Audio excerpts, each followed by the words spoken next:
সম্প্রতি নারায়ণগঞ্জের ফতুল্লায় হিন্দু তরুণ জনি সরকারের হত্যাকে কেন্দ্র করে সামাজিক মাধ্যমে ছড়ানো হয়েছে বিভ্রান্তিকর সাম্প্রদায়িক অপপ্রচার, যেখানে দাবি করা হয় ইসলামপন্থীরা তাকে হত্যা করে বস্তায় ভরে ড্রেনে ফেলে দিয়েছে। প্রকৃত ঘটনা হল, মাদকাসক্ত জনি সরকারের অত্যাচারে অতিষ্ঠ হয়ে তার বাবা মা মিলে তাকে হত্যা করে মরদেহ বস্তায় ভরে ড্রেনে ফেলেন। পুলিশি তদন্ত, সিসি ফুটেজ ও জবানবন্দিতে প্রমাণিত হয়েছে হত্যায় মুসলিম সম্প্রদায়ের কেউ জড়িত নয়। সুতরাং জনি সরকারের মৃত্যু নিয়ে ছড়ানো সাম্প্রদায়িক গুজব ভিত্তিহীন ও উদ্দেশ্যপ্রণোদিত।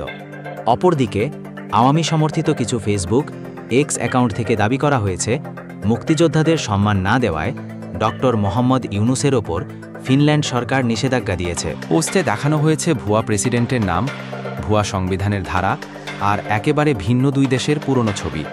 অথচ বাস্তবে এমন কোনো নিষেধাজ্ঞা নেই, অর্থাৎ পুরো ঘটনাটি গুজব, ভিত্তিহীন এবং উদ্দেশ্যপ্রণোদিত ভুয়া প্রচারণা।